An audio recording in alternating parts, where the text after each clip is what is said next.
On my kicker tonight, Kenyans and East Africans at large have many reasons to celebrate winning the joint bid to host the 2027 Africa Cup of Nations Soccer Finals, the continent's greatest football tournament. First, none of the three East African nations have ever hosted the prestigious tournament, even though Kenya blew up its right to host the football finals way back in 1996. East Africans are also celebrating because this is a football-hungry and soccer-crazy region that has never quite achieved what it deserves in football terms. This is the region of the most ardent devotees of the global football cult.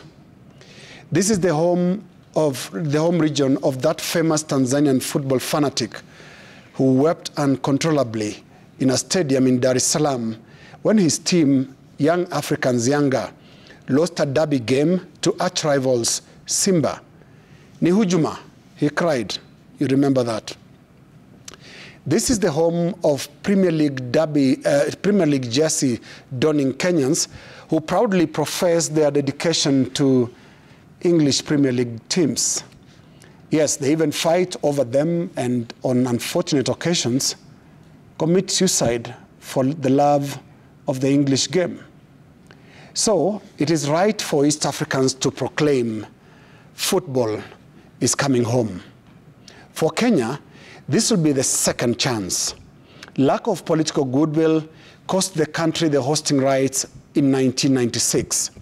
The government at the time fell to paranoid laws and dragged its feet on availing resources for the construction of requisite facilities.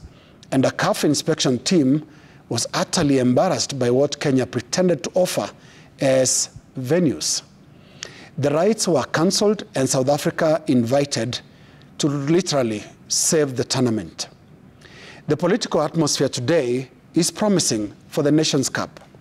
President William Ruto, who unveiled the joint East African bid in May this year, clearly means business. And there is no doubting that his government's intention to meet the hosting conditions in totality. Now, while the government works on the facilities, a lot of attention now needs to shift to the tough task of ensuring that there'll be a playing unit that will match the profile of the tournament. The headache and pressure that comes with playing in the tournament as the home team is enormous. National pride is at stake, and so is the fans' morale. We must have a home team that can go beyond the group stages and survive some of the knockout stages, and heck, win the tournament if no one is watching. 4 years is a short time, but 4 years is also long enough for Kenya to put together a strong and coherent national soccer squad. Back in 1987, when Kenya last hosted a major tournament, that is the All-African Games, national pride was the driving force as the Harambee Stars went all the way to the finals and survived big scares along the way that included giants Cameroon, Tunisia, Ivory Coast, and a terribly stubborn Malawi side that took 2 days to beat. I remember following the stressful radio commentary as the Malawians very shamelessly camped on the Kenyan half of the Nyayo Stadium in an evening game. A blackout saved Kenya. Harambee Stars regrouped overnight and saw Malawi off the next day. So on the pitch, let there be no doubt, hosting the AFCON 2027 is going to be a real national headache, especially if the playing unit is not prepared well and in good time.